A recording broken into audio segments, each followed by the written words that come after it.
A UN agency, World Health Organization (WHO), estimated that 159 million people have become alcohol dependent, with about 400 suffering from alcohol-related problems.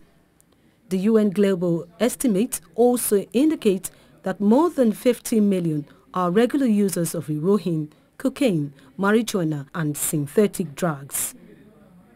A disturbing fact about hard drug abuse is that it is one of the most rapidly growing problems afflicting a majority younger population, including Nigerians. Well, you see, the dangers associated with drug consumption, they're enormous. It's not something any government will ignore.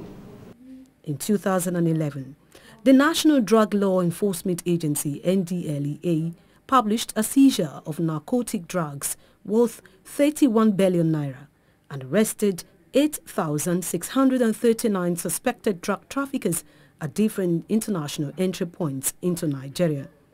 And not too long, officials of the NDLEA nabbed 5 young hard drug dealers in Anambra State. Have faith in us, believe in us.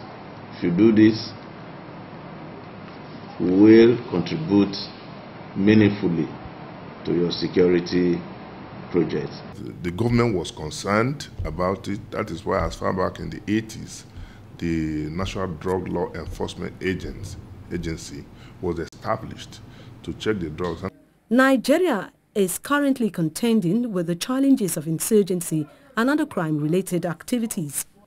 There is a consensus amongst experts in crime control and prevention that there is a nexus and deep connection between drugs and violent crime.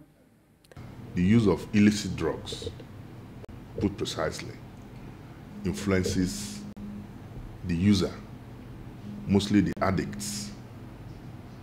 It gives them the false sense of security. They want to do what ordinarily they wouldn't have done. Research has it that the link between drugs and violent crime could occur in 3 ways.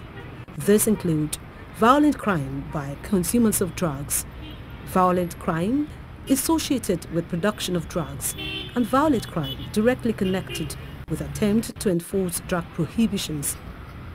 Sad still is the habit of high intake of hard drugs by thugs recruited by political office holders in Nigeria in a bid to settle scores with perceived rivals. What then could be done to stem this trend? The fact remains that I think the security agencies, they are doing a lot. But are these things, what they are doing, is it being enforced? We see a situation where people are trying to protect space. I know someone that's drug dealt with.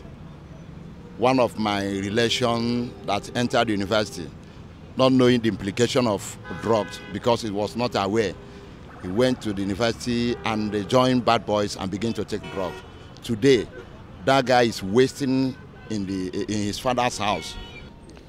The battle against drug was first called War on Drugs in 1971 by President Richard Nixon.